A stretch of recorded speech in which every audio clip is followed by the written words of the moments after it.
오늘은 베드로전서 2장을 모두 이제 마치고 또 이사야서 53장을 또한 읽어보려고 합니다. 먼저 같이 읽어보겠습니다. 시작.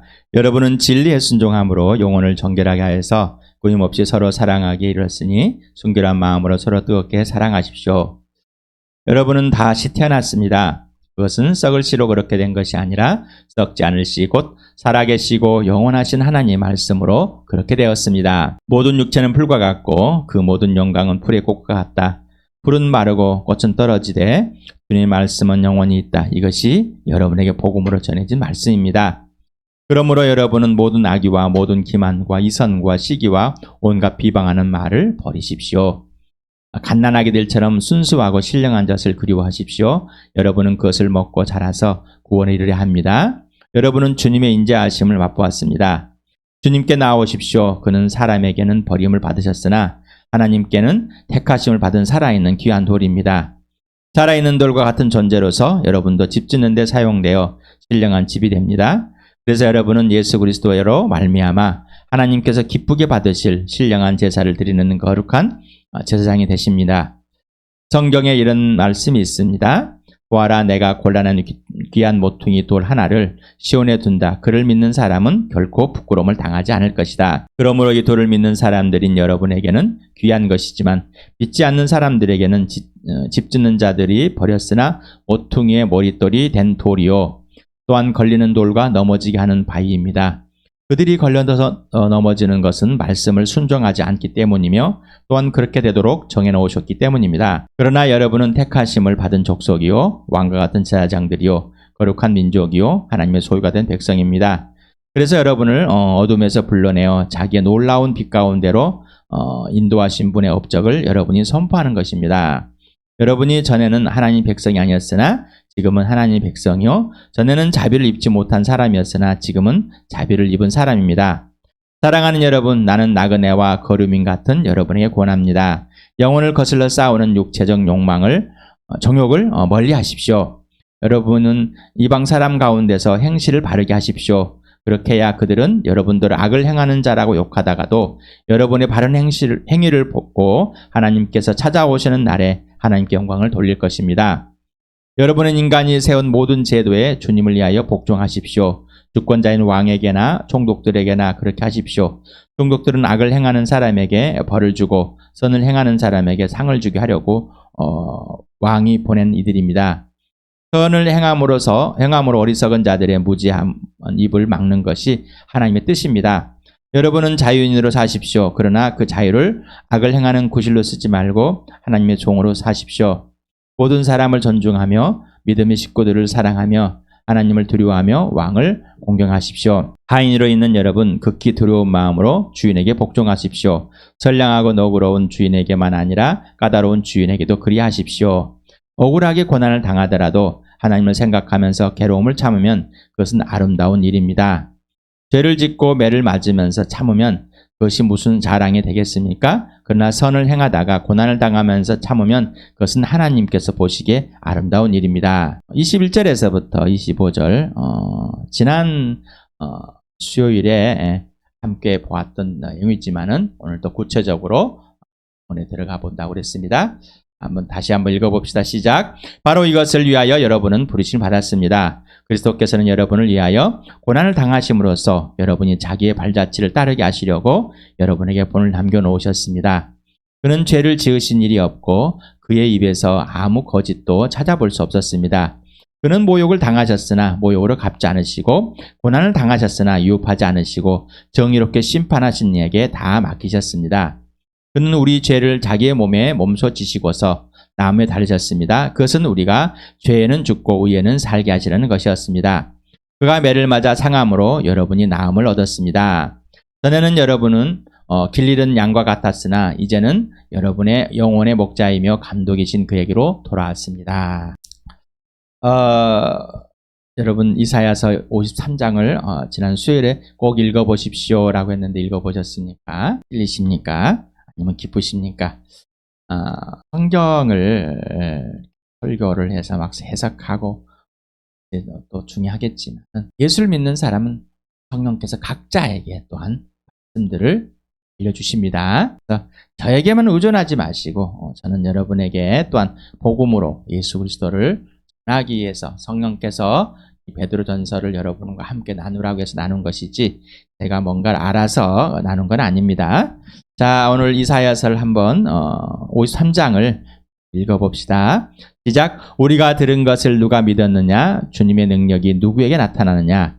그는 주님 앞에 마치 연한 순과 같이 마른 땅에서 나온 싹과 같이 자라서 그에게는 고운 모양도 없고 훌륭한 풍채도 없으니 우리가 보기에 흠모할 만한 아름다운 모습이 없다.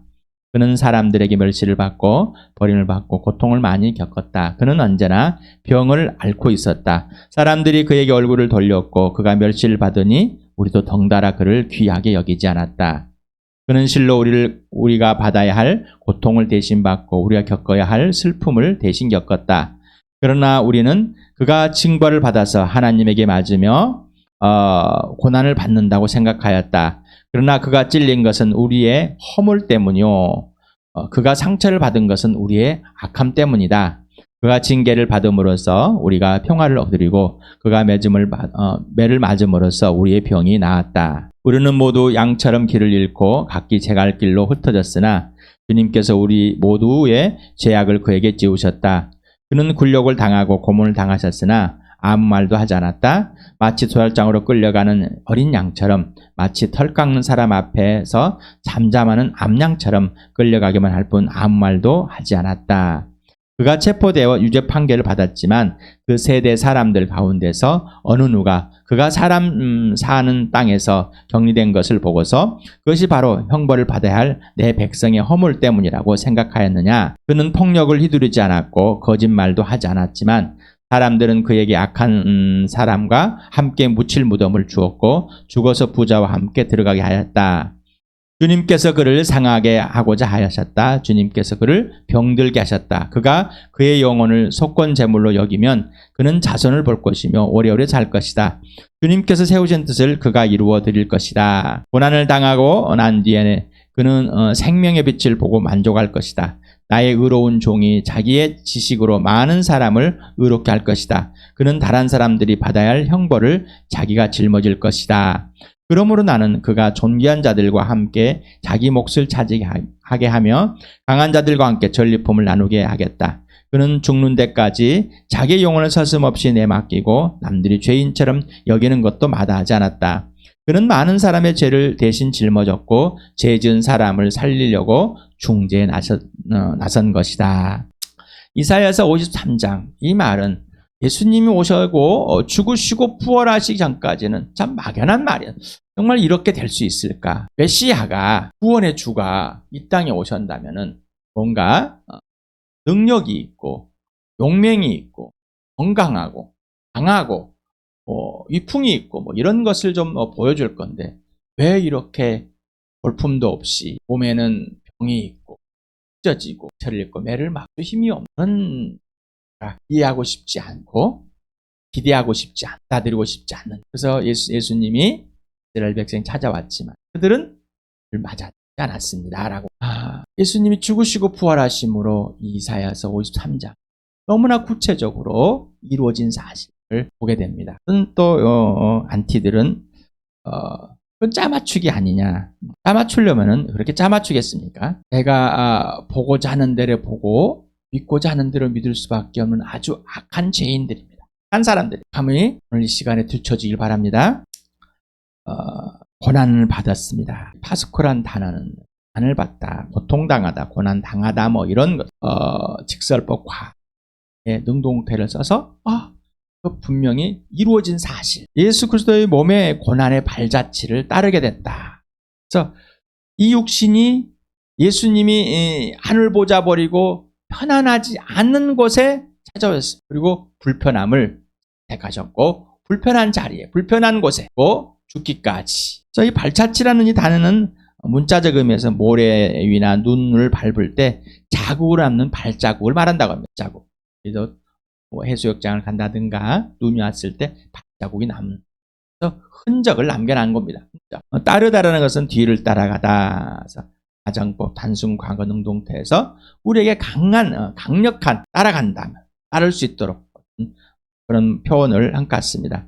본보기다. 이 히포그람모스는 문자적 의미로 문자를 보고 그대로 베끼기 위해 그대로 따라서 그리는 거, 이런 의미를 갖고 있답니다.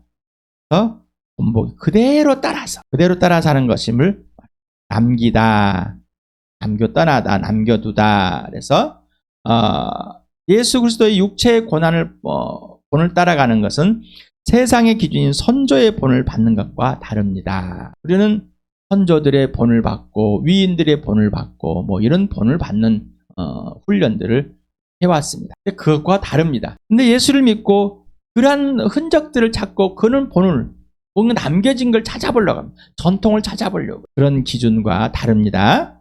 세상의 기준, 세상의 역사의 기준과 다릅니다. 오직 예수 그리스도와 직접 1대1로 사귐을 가지며 지시대로 행하는 삶이 본을 받는 것입니다. 하나님의 자녀는 하나님의 제자라고 그랬습니다. 그래서 자녀는 아버지가 지시하는 그대로 행하고 말하는 것이 자녀다. 자녀는 알아서 아버지를 잘 대하는 것이 아니라 아버지가 하라는 대로. 그래서 하나님 아버지와 아들 예수 그리스도의 관계와 질서를 분명하게 우리 복음서를 통해서 보았습니다. 보여주셨습니다.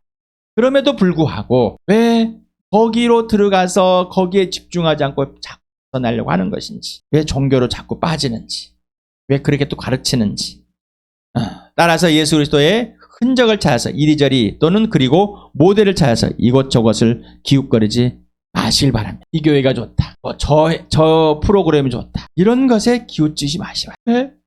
예수 그리스도 죽으시고 부활하심으로 구약의 약속을 완전히 이루어주셨고, 그리고 이 신약에 있는 복음서와 서신을 통해서 살아계신 예수 그리스도를 직접 소개하고 만나고 사귀고 그리고 직접 따를 수 있도록 해주셨기 때문입니다. 그래서 성경으로 돌아가자. 성경에서 예수를 만나자. 만난 예수를 성경에서 만나자. 성경에서 만난 예수를 만나자. 그래서 예수님이 네가 내 안에 있으면은 이제는 내가 네 안에서 모든 것을 이루고 나를 떠나서는 아무것도 할 수 없다. 오직 예수 그리스도의 부활과 죽으심, 그리고 오직 예수뿐입니다. 흔적, 그 발자국. 내가 알아찾는 게 아니라 예수를 만나는 그 순간부터 예수님이 직접 나에게 가르쳐 주십니다. 그러시려고 이 땅에 찾아오셨다가 죽으시고 부활해서 이 부활로 하나님 아들됨을 흔적을 이 부활이 증거입니다. 십자가 증거입니다. 어떤 것을 많이 하고 어떤 것을 이루고 이런 거 말고 나와 이 주함교회 그리고 모든 교회에 모든 믿는 사람들에게 해당합니다. 예수 그리스도의 본을 받으려면은 고린도전서 1장 9절 수없이 했습니다. 오늘도 같이 한번 읽어보겠습니다. 시작. 하나님은 신실하신 분이십니다. 하나님께서 여러분을 부르셔서 그 아들 우리 주 예수 그리스도와 친교를 가지게 하여 주셨습니다. 여러분 하나님의 부르심을 받으셨습니까? 하나님의 자녀가 되었습니까? 거듭나셨습니까? 성령으로 오직 예수 그리스도를 믿게 되었습니까? 아니면 여러분의 행위가, 여러분이 종교 생활이, 교회당 생활이, 부모의 영향이 그렇게 되겠습니까? 아니면 직접 예수 그리스도를 죽으시고 부활하신 예수, 부활한 그 예수를 만나셨습니까? 그래서 십자가에 내 죄 때문에 죽어주신 그 예수가 여러분의 주인이 되고 왕이 되고 여러분 안에 살아계시고 여러분이 입으로 고백하고 안에 들어있는 이 안에 살아계신 예수가 하나님께서 죽은 사람들 가운데 살려내신 그분이 맞습니까? 그러면은 하나님께서 그 아들 예수 그리스도와 함께 친밀한 교제, 친밀한 사귐, 전인격적인 사귐을 갖게 하시려고 부르신 겁니다. 이게 사실입니까? 여기에 이 말씀에 예하고 그 예수 그리스도와 직접 사귀고 있습니까? 사귀했습니까? 아니면은 이건 아니지 라고 하고 있습니다. 그래야 되는데 그러지 않고 있어. 문제가 있다는 것이죠. 그 문제를 인정해야지만이 문제를 인정해야 됩니다. 자, 첫 번째는 예수를 모르는 교회당의 종교생활로 예수를 안다고 착각 속에 있는 것. 예수를 다시 말씀하면 예수를 믿지 않는다는 얘기입니다.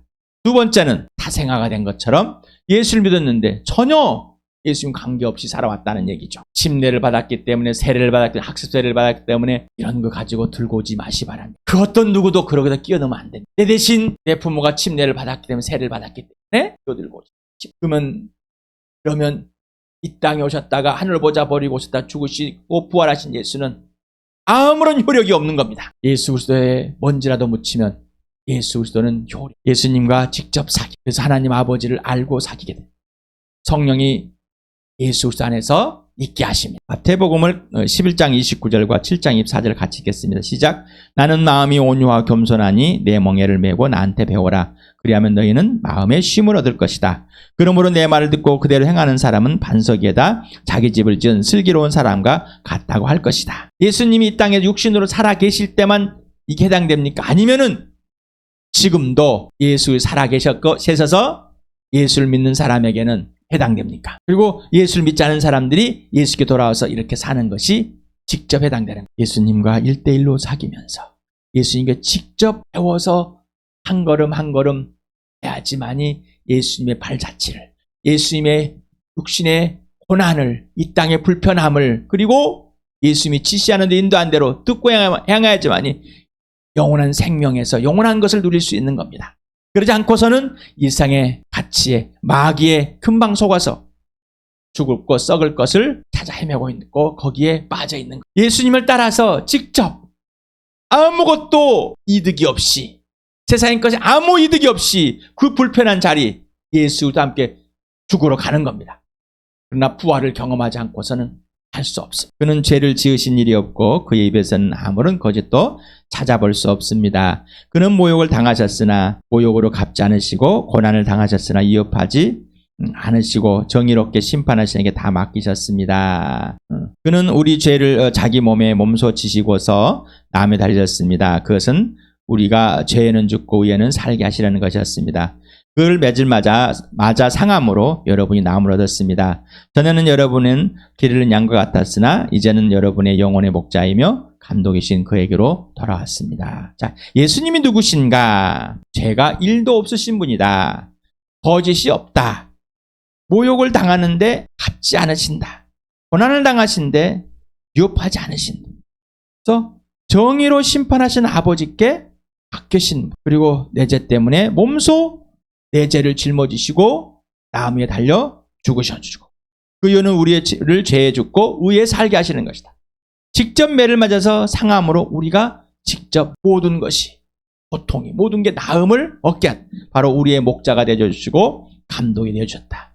그래서 우리를 목자이시고 감독이신 예수님께로 돌아오게 하셨다는 것입니다. 이게 22절에서 25절까지의 내용입니다. 대조적으로 마귀는 요한복음 8장 44절에 자기의 욕망에 가득 차, 자기의 욕심, 자기의 뜻을 이루려고 하는 자. 처음부터 그는 살인자였고 처음부터 그는 진리가 없기 때문에 본성 자체가 진리가 아니에요. 거짓이기 때문에 그는 진리 편에 절대 설 수 없는 자예요. 본성이 뭐라고? 항상 거짓말. 입만 여물어 뻥긋. 왜? 그 안에는 거짓이니까. 그래서 거짓의 아비에 속았습니다. 여러분, 거짓의 아비는 마귀의 자식이었습니까? 이게 분명해야 됩니다. 그리고 하나님께서 하나님의 자녀로 삼으셨습니까? 마귀의 자식에서 하나님의 자녀로 변한 이 분명한 예수 그리스도를 믿을 때 일어난 이 놀라운 은혜를 인정하지 않고 기억하지 않고 또 지금 여기에서 세상을 거짓의 아비의 자식들한테 작용하는 영을 따라 살아는 이거 보이지 않는다면은, 그리고 내 자신의 모습이, 내 죄악이 보이지 않는다면은 우리는 여전히 마귀 속으로 살고 있는 겁니다. 2장 22절은 53장 9절에 있는 것을 인용한 걸로 봅니다. 서들 찾아보니까 여기 내용들을 이제 와 있더라고요. 그래서 저도 찾아봤습니다. 그래서 찾아보니까 이렇게 써있죠. 그는 폭력을 휘두르지 않았다. 거짓말도 하지 않았다. 그런데 사람들은 그에게 악한 사람과 함께 묻힐 무덤을 줬고 죽어서 부자 함께 들어가 죽여버렸습니다. 묻어버렸습니다. 이 말입니다. 70인역을 보면은 구약에는 70여 명이 헬라어로 번역했다는 70원역이 있습니다. 그래서 불법을 행하지 아니하다라고 되어 있습니다. 그래서 아노미라는 단어, 이 불법이라는 것은 법을 깨뜨리고 어기는 행위, 법을 지키지 않는 행위를 말합니다. 그래서 베드로전서에서는 보니까 이 아노미안을 하마르티안, 죄로, 범죄로 이렇게 번역을 해서 바꿨습니다. 그래서 불법을 행하지 않은 것을 해도 죄가 없다라고 이렇게 바꾸어서 하더라고요. 저도 이렇게 찾아보니까 이래서 여러분의 발췌해서 보여줍니다. 이사야서하고 이렇게 인용을 하면, 오늘은 구약을 인용할 때 좀 변형된, 또 예수 그리스도에 맞춰서 이 구약을 인용한 이런 내용들을 많이 봅니다. 그리고 바울 서신서를 봤을 때도 구약을 인용할 때 그런 예들이 많이 있었습니다. 그러니 그런 것에 대해서 꼬투리 달거나 하지 마시기 바랍니다. 혹 안티들이 그렇게 할다면은 주여, 네, 무슨 말해도 들을지 모르니 그들을 불쌍히 여겨주시기 바랍니다. 그리고 복음으로 전하시기 바랍니다. 이 하마르티아는 어떤 사람이 고의적이든 우발적이든 어긋난 행동이나 본성에 나오는 불법을 말하고 있답니다. 이 문자적인 본래 의미가 그 다음에 광범위하게 사용되는데, 이 죄는 하나님과 하나님과 원수되었, 하나님을 인정하지 않았던 적대적 관계, 죄, 바로 예수를 믿지 않는 것, 하나님을 인정하지 않는 것, 마음을 두기 싫은 것, 이게 하나도 없는 겁니다. 그래서 예수님이 아버지와 아들 관계에서 아버지의 사랑이 예수 안에 있고, 예수가 아버지 사랑 안에서 아버지가 하라는 말만 하고 아버지가 하라는 행동만 한 겁니다. 자기 욕망을 채우려고, 자기 욕심을 채우려는 자가 아니었습니다. 바로 하나님의 예수는 그러한 분이십니다. 또한 이 보면은 이 70번역에는 이제 본론이라는 이 단어를 사용했습니다. 그런데 베드로는 2장 20절에는 앞에다 설명을 했습니다. 찾아내다라는 이 단어는 이 퓨레떼를 사용했습니다. 그래서 거짓을 하지 않았다. 근데 여기는 거짓을 찾아내지 않았다라고, 찾아낼 수 없었다라고 표현했습니다. 그래서 이 돌로스라는 이 단어는 교활화, 사기, 거짓말, 괴율, 괴사 이런 표현이라 아주 그냥 자체가 이 사기꾼입니다. 그래서 세상 사람들이 사단을 잡혀서 사단과 같이 거짓의 기준으로 예수 그리스도의 거짓을 찾아내려고 했지만 찾지 못했습니다. 하지만 그들은 예수 그리스도를 살점이 뜯겨나가도는 고통과 그리고 나무를 짊어지게 하고 고난과 조롱으로 그리고 죽이기에 이르렀습니다. 히브리서와 이 누가복음, 예수님이 죽음을 맞이할 때 전에 빌라도에서 이 사람은 거짓이 없다. 그래서 인용을 해봤습니다. 히브리서 4장 15절에 같이 읽겠습니다. 시작. 우리의 대제사장은 우리의 연약함을 동정하지 못하시는 분이 아닙니다. 그는 모든 점에서 우리와 마찬가지로 시험을 받으셨지만 죄는 없으십니다. 누가복음 23장 4절도 같이 읽겠습니다. 시작. 빌라도가 대제사장들과 무리들에게 말하였다. 내가 보니 이 사람에게는 아무 죄도 없소. 시험은 죄가 없어요. 하나님을 등져본 적이 없습니다. 그리고 세상에 있는 것도 보면 범죄함이 없습니다. 그는 모욕을 당하였으나 갚지 않다. 고난을 당하였지만 위협하지 않다. 정의로운 심판하시는 이에게 다 맡기셨다. 예수는 자체가 공의이십니다. 심판의 주이십니다. 하나님께, 예수님께 다 맡기셨습니다. 하지만 본인은 정작 하나님께 모든 것을 맡겨 하나님 판단에, 아버지의 판단에 모두 맡겨놨습니다. 자, 이게 우리에게 본이라는 겁니다. 우리는 나에게 피해를 입고는 뭔가 원수를 갖고 복수를 해주고 한마디라도 내뱉어야지만이 좀 속이 시원한데, 그리고 나에게 위협을 좀 해가지고 좀 공격을 덜 받을 수 있는 그러한 힘들을 그래도 방계를 해봐야 되는 그런 이 악함의 자체입니다. 그러나 예수님 무저항을 했습니다. 그리고 표현하지 않았습니다. 이것을 본받게 한다. 그래서 우리가 그러셨구나, 나도 그래야지, 이런 내용이 아닙니다. 이런 관계가 아닙니다. 예수님이 지시하는 그대로 하는, 그리고 우리가 이 땅에 살아갈 때 위로를 받지 않으면 할 수가 없어요. 그러나 우리의 목적은 예수, 아버지께서 이 땅에 보내신 예수가 십자가에 죽지만 고통 안에서 거부할 수 있는 그런 감정, 생각들이 나올 때 아버지 정말 하기 싫습니다. 그러나 내 뜻대로 말고 아버지 뜻대로 해주십시오. 우리도 그런 감정, 그런 느낌들이 있습니다. 하지만 아버지의 뜻대로 해주십시오. 예수님이 하라는 대로 해주십시오. 하고 싶은 대로 꼭 해주십시오. 이런 고백이 있길 바랍니다. 그리고 모든 것은 하나님께 맡깁니다. 전쟁은 하나님께 있습니다. 원수 갚는 것은 하나님께 있습니다. 정말 그러십니까? 나의 죄를 자기의 몸에 직접 질고서 담당하시고 나무에 달리셨고, 죄가 끝나고 의로 살게 하시려고 그가 매를 맞아서 우리의 몸이 나았다. 여기서 나무에 달렸다라고 표현됐습니다. 십자가에 달리기만 했는데 왜 남에 달렸다 표현했을까? 신명기 21장 20절에 죽을 죄를 지어서 처형된 사람의 죽음은 남에 달아 주어야 합니다. 저주.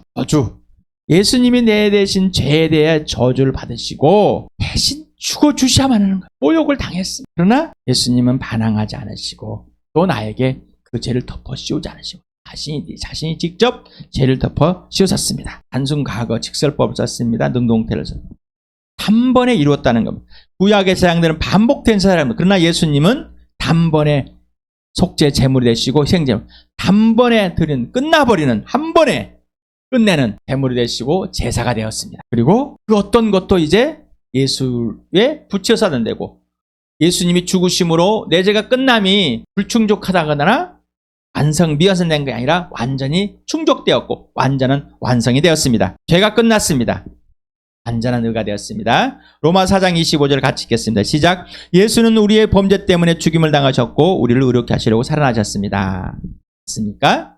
예수와 함께 죽고 예수와 함께 살아나서 하나님 앞에 여러분 옳다는 자가 되겠습니까? 직접 몸이 상하도록 맞았습니다. 우리의 몸이 온전하도록. 그래서 이사야 53장 5절에 그러나 그가 찔린 것은 우리의 허물 때문이고 그가 상처를 받은 것은 우리의 악함 때문이다. 그가 징계를 받음으로써 우리가 평화를 누리고 그가 매를 맞음으로써 우리의 병이 나았다. 매를 맞다. 채찍질하다. 나는 매를 맞다고 하는데 예수님은 매 정도가 아니라 채찍으로 이 줄에 새 덩어리가 붙어 있는 그래서 그 채찍으로 해서 이 살점이 떨어져 나갔습니다. 타박상을 입었는데 피가 철철철 흘러나오는 뚝뚝 떨어지는 그러한 상처를 입었다는 것입니다.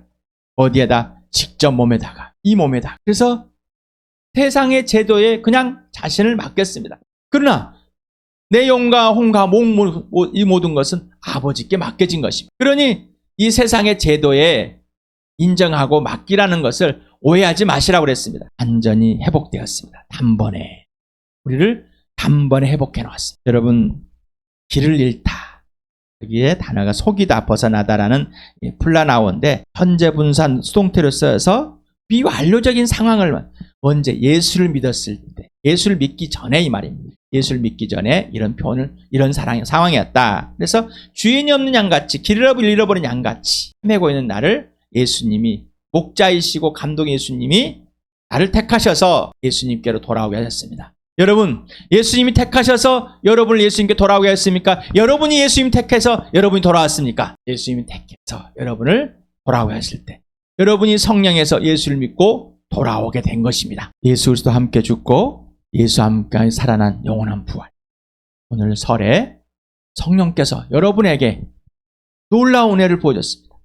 이 놀라운 은혜를 누리시길 축복합니다.